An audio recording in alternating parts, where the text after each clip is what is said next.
മകരവിളക്ക് തൊഴുത് സായുജ്യമടങ്ങാൻ ഇനി മണിക്കൂറുകൾ മാത്രം. ശബരിമലയും പരിസരവും ഭക്തിസാന്ദ്രം. തീർത്ഥാടകരെ കൊണ്ട് നിറഞ്ഞിരിക്കുകയാണ് ശബരി സന്നിധാനം. വിവരങ്ങളുമായി ഇപ്പോൾ ഡി ബിനോയ് ചേരുന്നു സന്നിധാനത്ത് നിന്ന്. ബിനോയ്, എന്തൊക്കെയാണ് മകരവിളക്കുമായി ബന്ധപ്പെട്ട് സന്നിധാനത്ത് നിന്നുള്ള കൂടുതൽ വിവരങ്ങൾ? ശബരിമല സന്നിധാനവും പരിസരവും എല്ലാം തന്നെ അയ്യപ്പ ഭക്തരെ കൊണ്ട് നിറഞ്ഞിരിക്കുന്ന ഒരു അന്തരീക്ഷമാണ് ഇപ്പോൾ ഉള്ളത്. ഇനി ഏകദേശം മണിക്കൂറുകൾ മാത്രമാണ് അങ്ങ് പൊന്നമ്പലമേട്ടിൽ മകരവിളക്ക് തെളിയുന്നതിന് വേണ്ടിയുള്ളത്. അതിനുള്ള എല്ലാ ഒരുക്കങ്ങളും ശബരിമല സന്നിധാനത്തും പമ്പയിലും എല്ലാം തന്നെ പൂർത്തിയായി കഴിഞ്ഞിരിക്കുന്നു. ഇന്ന് മുതൽ തന്നെ തീർത്ഥാടകരുടെ പ്രവാഹമായിരുന്നു സന്നിധാനത്തേക്ക്. ഇപ്പോൾ സന്നിധാനത്തേക്ക് തീർത്ഥാടകർക്ക് നിയന്ത്രണങ്ങളില്ല എങ്കിൽ പോലും തീർത്ഥാടകരെ വളരെ കുറച്ച് മാത്രമാണ് പമ്പയിൽ നിന്നും കടത്തിവിട്ടുകൊണ്ടിരിക്കുന്നത്. സന്നിധാനത്ത് മകരവിളക്ക് കാണാൻ കഴിയുന്ന പ്രദേശങ്ങൾ ആസകലം തീർത്ഥാടകരെ കൊണ്ട് നിറഞ്ഞു കഴിഞ്ഞിരിക്കുകയാണ്. ഇന്ന് രാവിലെ സാധാരണഗതിയിലുള്ള പൂജകളാണ്. അതായത് 9 മണിയോടുകൂടി തന്നെ നെയ്യഭിഷേകം പൂർത്തിയാകും. അതിനുശേഷം മകരവിളക്കിനോടനുബന്ധിച്ചുള്ള ചടങ്ങുകളിലേക്ക് കടക്കുകയാണ് പതിവ്. അത്തരത്തിൽ ഇന്ന് രാവിലെ നിർമ്മാല്യ ദർശനത്തിനും തുടർന്നും എല്ലാം തന്നെ വലിയ തിരക്കാണ് അനുഭവപ്പെട്ടുകൊണ്ടിരിക്കുന്നത്. മാത്രമല്ല വിഐപികളുടെ ഒരു വലിയ നിര തന്നെ ഇന്ന് മകരവിളക്ക് കാണുന്നതിന് വേണ്ടി ശബരിമല സന്നിധാനത്ത് എത്തിയിട്ടുണ്ട്. സുപ്രീം കോടതിയിലെ റിട്ടയർഡ് ജഡ്ജിമാർ, അതുപോലെ തന്നെ സിനിമാ താരങ്ങൾ തുടങ്ങിയവരെല്ലാം തന്നെ സന്നിധാനത്ത് തങ്ങുന്നുണ്ട് മകരവിളക്ക് കാണുന്നതിന് വേണ്ടി. അതുപോലെ ഇതര സംസ്ഥാനങ്ങളിൽ നിന്ന് തീർത്ഥാടകർ പോലും നിരവധി പേരാണ് സന്നിധാനത്ത് എത്തിയിരിക്കുന്നത്. ഈ സാധാരണഗതിയിൽ തീർത്ഥാടകർക്ക് ഒരുക്കുന്നതിനേക്കാൾ കൂടുതൽ സൗകര്യങ്ങൾ ഒരുക്കിയിട്ടുണ്ടെന്നാണ് ദേവസ്വം ബോർഡ് അധികൃതർ ഇന്നലെ നടത്തിയ വാർത്താ സമ്മേളനത്തിൽ അറിയിച്ചത്. കൂടുതൽ വിവരങ്ങൾ നൽകുന്നതിന് വേണ്ടി കൃത്യമായും ദേവസ്വം മന്ത്രി ഉൾപ്പെടെയുള്ളവർ ഇവിടെ എത്തിച്ചേരും.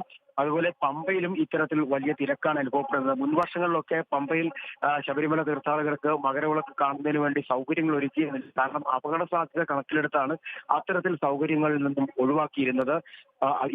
ഇത്തവണ ഹിൽ ടോപ്പിലും അതുപോലെ തന്നെ മകരവിളക്ക് പമ്പയിൽ കാണാൻ കഴിയുന്ന സ്ഥലങ്ങളിലും ഒക്കെ തന്നെ തീർത്ഥാടകർക്ക് സുരക്ഷ ഒരുക്കിയിട്ടുണ്ട്. അവിടെ ഇരുന്ന് തീർത്ഥാടകർക്ക് മകരവിളക്ക് കാണുവാൻ കഴിയും. അതുപോലെ നിലയ്ക്കൽ ഭാഗത്തും മകരവിളക്ക് കാണാനുള്ള അവസരമുണ്ട്. പിന്നീടുള്ളത് ഇടുക്കി ജില്ലയിലെ പുല്ലുമേട്ടിലാണ്. പുല്ലുമേട്ടിലും തീർത്ഥാടകർക്ക് വേണ്ടി വിപുലമായ സൗകര്യങ്ങളാണ് ഒരുക്കിയിരിക്കുന്നത്. കാരണം ഇവിടങ്ങളിലെല്ലാം തന്നെ കർശന സുരക്ഷയാണ്, നിയന്ത്രണങ്ങളുമുണ്ട്. മുൻകാലങ്ങളിൽ അപകടങ്ങൾ ഉണ്ടായതുകൊണ്ട് തന്നെ പുല്ലുമേട്ടിൽ വലിയ സുരക്ഷയാണ് ഒരുക്കിയിരിക്കുന്നത്. ഇനി പൂജയുമായി ബന്ധപ്പെട്ട് കിടക്കുകയാണെങ്കിൽ ഇന്നലെ ലാഹ സത്രത്തിലാണ് തിരുവാഭരണ ഘോഷയാത്രയെ വിശ്രമിച്ചത്. ഇന്ന് അവിടെ നിന്ന് വെളുപ്പിന് 5 മണിക്ക് യാത്ര പുറപ്പെട്ടു കഴിഞ്ഞിരിക്കുന്നു. തിരുവാഭരണ ഘോഷയാത്രയുടെ യാത്ര ഇന്ന് പൂർണ്ണമായും ശബരിമല കാടുകളിലൂടെയാണ്. അതായത് ലാഹയിൽ നിന്ന് തുടങ്ങി വീണ്ടും വനത്തിലേക്ക് ഇറങ്ങി അവിടെ അതുവഴി പമ്പയുടെ തീരത്തൂടെയൊക്കെ സഞ്ചരിച്ച് ഏകദേശം ഉച്ചയ്ക്ക് 1 മണിയോടുകൂടി തിരുവാഭരണ ഘോഷയാത്ര വലിയാനവട്ടത്ത് എത്തിച്ചേരും. അവിടെ നിന്നും ചെറിയാനവട്ടം വെച്ചാണ് പിന്നീട് ദേവസ്വം ബോർഡ് അധികൃതരും അയ്യപ്പ ഭക്തരും തിരുവാഭരണ ഘോഷയാത്രയെ സ്വീകരിക്കുക. അവിടെ വിശ്രമമാണ്. ഏകദേശം 2 മണിക്കൂർ സമയം വിശ്രമിക്കും. അവിടെ നിന്ന് വീണ്ടും പരമ്പരാഗത പാതയിലൂടെ നീലിമല മുകളിൽ എത്തിച്ചേരും.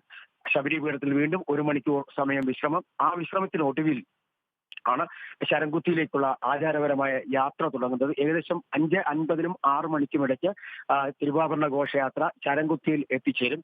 ശരംകുത്തിയിൽ വെച്ച് ആണ് തിരുവാഭരണ ഘോഷയാത്രയ്ക്ക് ദേവസ്വം ബോർഡ് അധികൃതരും അതുപോലെ തന്നെ അയ്യപ്പ ഭക്തരും അടങ്ങുന്ന ശബരിമല സന്നിധാനം ഡ്യൂട്ടി നോക്കുന്ന ഉദ്യോഗസ്ഥരും അടങ്ങുന്ന സംഘം സ്വീകരിക്കുന്നത്. ഇങ്ങനെ സ്വീകരിക്കുന്ന ഘോഷയാത്രയെ പിന്നീട് ആചാരപരമായി ശബരിമല സന്നിധാനത്തേക്ക് കൊണ്ടുവരും. കൊടിമര ചൂട്ടിൽ വെച്ച ദേവസ്വം മന്ത്രിയും അതുപോലെ തന്നെ ദേവസ്വം ബോർഡ് പ്രസിഡന്റ് ചേർന്ന് സ്വീകരിക്കും. പിന്നീട് ശ്രീകോവിലിനുള്ളിലേക്ക് കൊണ്ടുപോയി തന്ത്രി ഏറ്റുവാങ്ങുന്നു.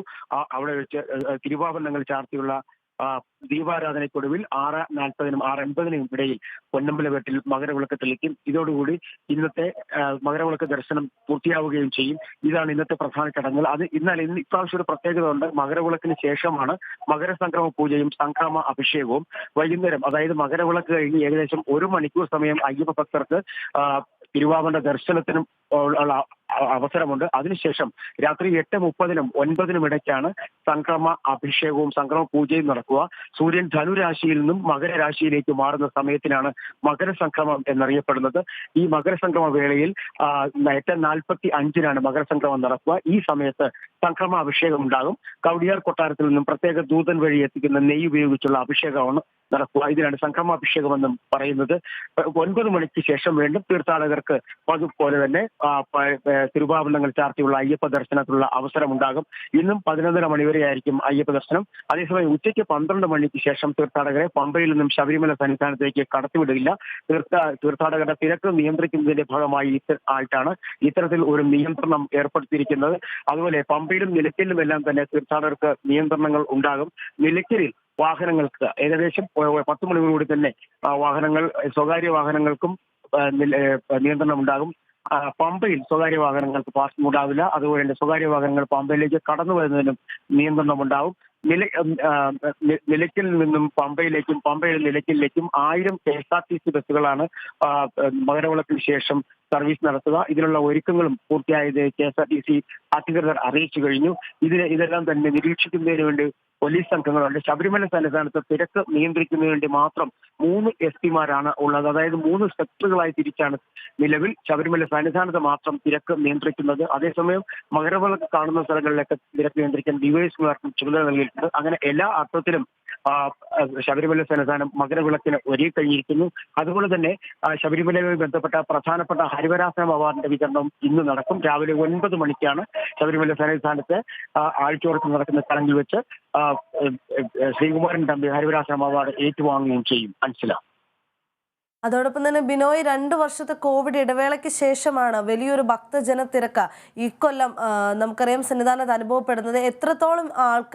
എത്രത്തോളം ആളുകൾ ഇന്ന് ഈ മകരവിളക്ക് തൊഴുത് സായുജ്യമടയാൻ എത്തിച്ചേരുമെന്നാണ് കരുതുന്നത്? അത്തരത്തിലുള്ള കണക്കുകൾ എന്തെങ്കിലും പുറത്തു വന്നിട്ടുണ്ടോ?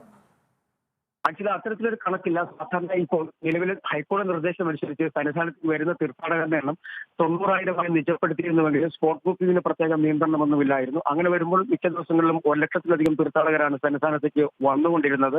ഇന്ന് അത്തരം 1,00,000 ഒന്നും ആയിരിക്കില്ല സന്നിധാനത്ത് സങ്കല്പിക്കുന്ന തീർത്ഥാടകർ. ഇതിന് പ്രത്യേകിച്ച് കണക്ക് ഉണ്ടാവില്ല. കാരണം ശബരിമല സന്നിധാനത്ത് കഴിഞ്ഞ 4 ദിവസമായി എത്തിക്കൊണ്ടിരുന്ന തീർത്ഥാടകരുടെ നല്ല ശതമാനം സന്നിധാനത്തൊന്നും പമ്പയിലേക്കോ മടങ്ങിപ്പോയിട്ടില്ല. അവരെല്ലാം തന്നെ ശബരിമലയിൽ മകരവിളക്ക് കാണുവാനും സ്ഥലങ്ങളിലെല്ലാം തന്നെ താമസിക്കുന്നത് കൊണ്ട് തന്നെ ലക്ഷക്കണക്കിന് തീർത്ഥാടകരാണ് ശബരിമല സന്നിധാനത്തും പരിസരങ്ങളുമായി തെങ്ങി നിറഞ്ഞു കഴിഞ്ഞിരിക്കുന്നത്. കാരണം കഴിഞ്ഞ ഒരാഴ്ചയ്ക്കുള്ളിൽ, അതായത് 10-ാം തീയതി മുതൽ സന്നിധാനത്ത് എത്തിയ തീർത്ഥാടകർ അത് ഇതര സംസ്ഥാനങ്ങളിൽ നിന്നുള്ളവരായാലും തന്നെ മലയാളികളായാലും തന്നെ ഇവരെല്ലാം പിന്നെ സ്ഥിരമായി മകരവിളക്ക് കാണുന്നതിനായി തമ്പടിക്കുന്ന സ്ഥലങ്ങളുണ്ടായിരുന്നു. ആ സ്ഥലങ്ങളെല്ലാം കേന്ദ്രീകരിച്ച് പർണശാലകൾ കിടക്കുകയാണ്.